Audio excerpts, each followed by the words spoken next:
Duterte administrasyon ito nangyari. Kaya pala love na love mo ang China. Duterte. Ibininta tayo ng mga Duterte. Mula pa yun nung maupo si Cory. Nakuha na yung ating gobyerno. Sinundan pa ng animal na Gloria Macapagal-Arrobo. Puro maka-China yung mga yan, mga pro-China yung mga yan eh. Ay hindi dapat na magpatuloy yan. Kailangan maputol na yung ganyang uri na sistema. Tama lang bawiin ng mga Marcos administration yung dapat sa atin. Atin yan eh. Power grid natin yan eh. Unti-unti lang talagang sinakmal ng mga China yan. Kasi nakiayo ng gobyerno natin. Mga duwag kasi mga gobyerno natin sa China eh. Ayaw nilang labanan. Ang mga Chinese influencer na yan. Allowed it na kunin ng China ang kuryente natin sa bansa. Dapat ibalik sa government ang grid operation at management ng NGCP. Bakit China may hawak ng kuryente natin? 100% Chinese-owned ang NGCP kasi Chinese government ay 40%, ang mga C ay 30% at ang mga Ang ay 30%. C at ang inchik din ng mga yan, niloloko tayo nitong mga para tayo ginostage sa sarili natin mantika. NGCP, sarili nating kuryente yan eh. Kuryente ng mga Pilipino, hindi kami may hawak. Anong klaseng kaululan yan, di ba? Kaululan yan. Bakit papayag ang mga Pilipino sa Ito tingnan nyo ang history ng NGCP. Tanungin natin kay ChatGPT Puntahan natin si ChatGPT. Ang sabi ni ChatGPT, ito yung tanong, Sabi, what happened to the power grid of the Philippines? Why it was owned by Ang and Si family and 40% to the Chinese government? Okay? So, yan yung tanong. Ito yung sagot. The power grid in the Philippines has complicated history of privatization. Kailan ba nagkaroon ng privatization ng ating power grid? Since nung exile ng ating President FEM Sr. Nung mapatanggal si Marcos Sr.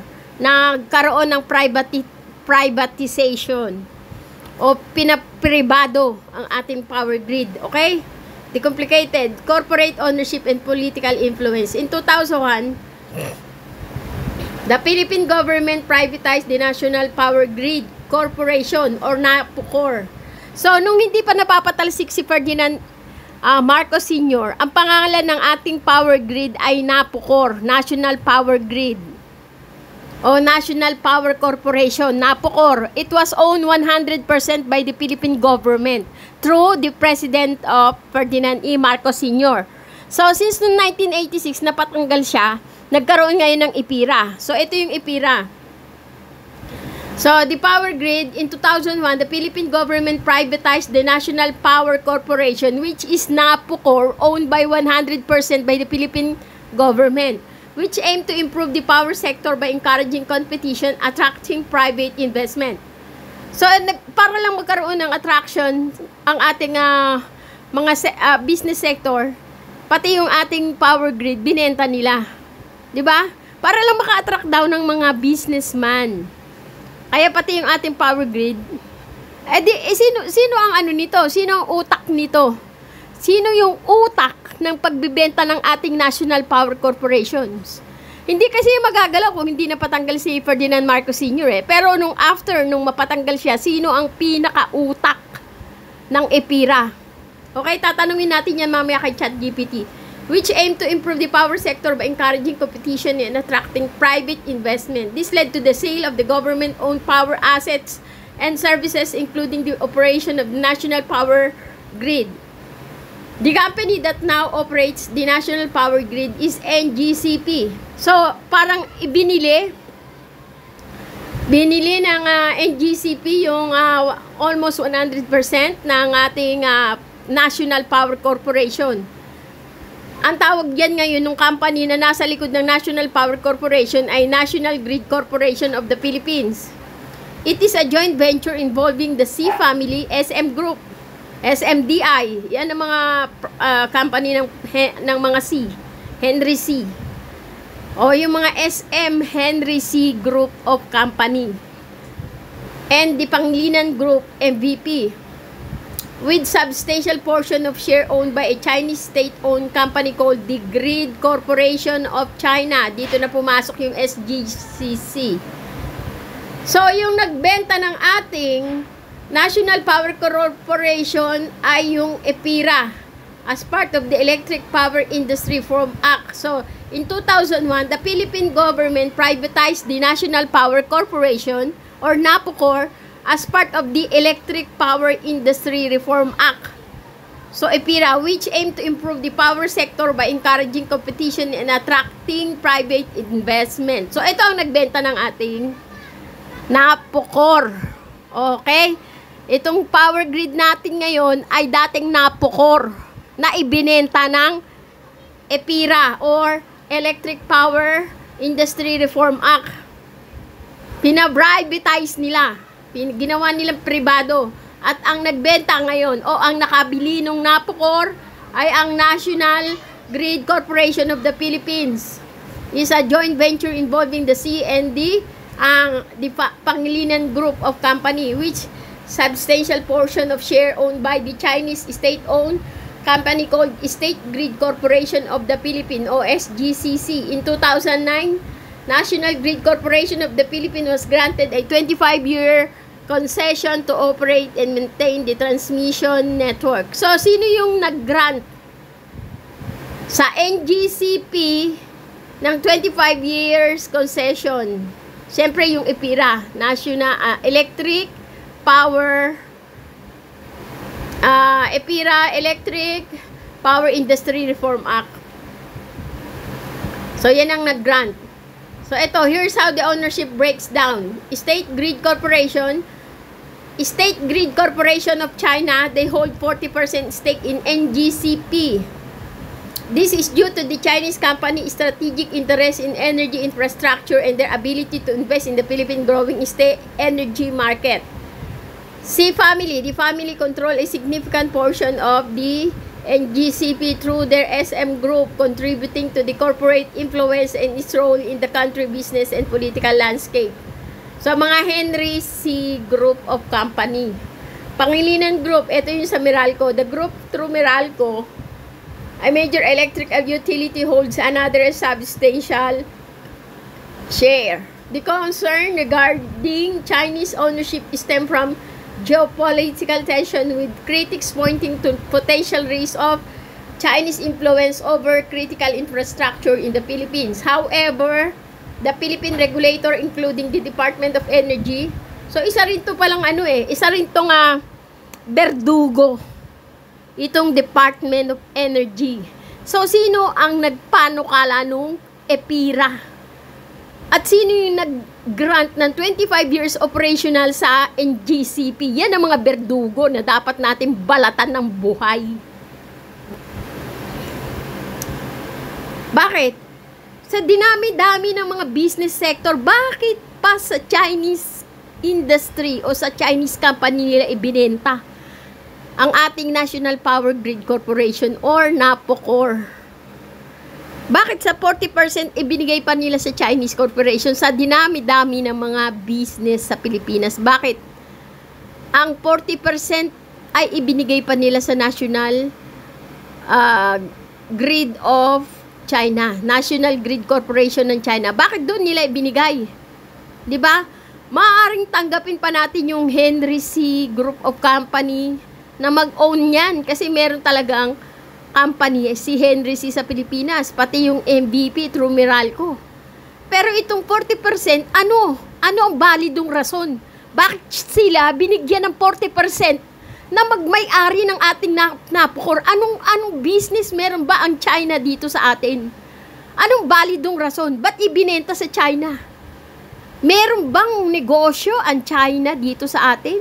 At bakit sila bibigyan ng 40% na share sa ating NAPOCOR? 'Di ba? Utak biya ang hindi makakaintindi nito. Bobo, as in babong bobo, baboy na bobo. Baboy na bobo, bakit? Kasi naiintindihan nila pero ayaw nilang intindihin. Baboy na bobo ang hindi makakaintindi nito. Baboy na bobo. In summary, the ownership structure of the Philippine power grid is a result of privatization policy with significant foreign involvement from China and prominent Filipino business family involved in the managing grid corporation operation. So, bakit? Anong meron ang China dito sa Pilipinas? Bakit natin sila bibigyan ng 40% na share sa ating kuryente? Anong meron? Bobo talaga ang ang hindi makakaintindi nitong ating sitwasyon. Kasi ang National Power Corporation, napukordati yan, state-owned company yan. Ngayon, para lang maka-attract ng negosyo, binenta. Through EPIRA. Tapos, nakuha naman ang C. Kasi, balido naman ang C. Meron silang group of company dito. At ang OMBP, o Pangilinan Group of Company, kasi may mga negosyo sila. Pero bakit ang 40% binigay sa Chinese government? Anong meron? Ha? Anong meron ng China dito sa Pilipinas? Bakit bibigyan ng 40% share sa ating kuryente? Ha? Bobo lang, baboy na bobo. As in, baboy na bobo ang hindi makakaintindi ng ating sitwasyon ngayon. Baboy na bobo. Okay? Sige, tanungin na natin.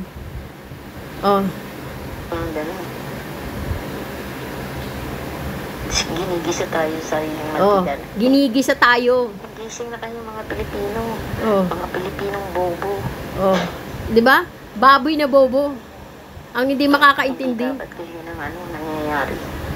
Dapat kunin ng congressman na. Yung 40%, hindi yan, walang karapatan ng China dyan. Sa Pilipino. Halos makuha ng mga Pilipino sa pagbabayad lang ng kuryente ang mahal-mahal. Tapos ingkit pa lang may hawak. Sakit, diba? Under Duterte administrasyon ito nangyari. Kaya pala love na love mo ang China. Duterte. Ibinenta tayo ng Duterte. Isa sa paraan ng pagpapasakop ng Pilipinas sa China yung pagbebenta ng ating national power grid or kuryente na kailangan natin. Siyempre, kung wala tayong kuryente, wala. Mabubuhay tayo sa dilim.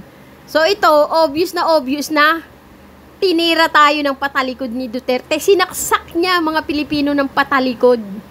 Okay? Tinaraydor tayo. Bakit niya ibinenta? O bakit niya ibigay yung 40% sa mga Chinese government? Anong meron, di ba? Anong meron tong animal na putik? Ayoko lang magmure. Anong meron tong animal na putik na dutain na to na ibenta niya yung ating 40% ng corporation ng kuryente natin sa China? Kung wala talagang layunin na ipasakop ang Pilipinas, ipinapasakop ng putik na dutaing to ang Pilipinas sa China, maliwanag sa sikat ng araw, ipinapailalim niya ang Pilipinas sa Chinese government o komunistang gobyerno ng Beijing. Ipinapailalim niya ang Pilipinas. Ibinebenta, hindi, kung ayaw man natin gamitin yung salitang term na binebenta, ipinapailalim. Pero pwede rin yung ibinebenta. Magkano kaya ang benta? Magkano kaya ang ibinayad ng Chinese Corporation, SGCP, SGCC, ano ba uli yung SGCP? Grid Corporation of China eh. 'Di ba? Magkano kaya ang bayad nila doon sa 40% na kuryente natin kay Dutae? Magkano kaya ang naging pera ni Digonyong Demonyong Dutae doon sa ating 40% ng ating kuryente? Magkano kaya ang benta niya sa Chinese government? Magkano kaya ibinenta ni Digonyong Dutae yung 40% ng ating kuryente sa SGCP o SGCC o Grid Corporation of China? 'Di ba? Magkano niya kaya ibinenta? Tanungin natin si ChatGCP, SGCP, SGCC, Ang SGCCI, yung SGCCI State Grid Corporation of China. State Grid Corporation of China. Itong State Grid Corporation of China, magkano niya kaya binili yung 40% ng ating Napocor? Magkano kaya bili niya? Kanino napunta ang pera? At nasaan na ang pera ngayon? Yung pagkakabili niya doon sa 40% ng ating Napocor, magkano kaya? At nasaan na ang pera ngayon? 'Di ba? Kung kayo nag-iisip mga bobong Pilipino, para tayong mga sinaksak sa likod tinaraydor. Hindi natin alam, ibinebenta na pala tayo, buhay at gumagalaw, sariwang-sariwa. Para lang tayong mga isda sa malawak na karagatan ng Pilipinas na ibinenta ng mga dutae. Ibinenta ni Digonyong Dutae sa mga inchik. Okay? Sabi nung upo si Cory, nakuha na yung ating gobyerno. Sinundan pa ng animal na Gloria Macapagal-Arrobo. Puro maka-China yung mga yan, mga pro-China yung mga yan.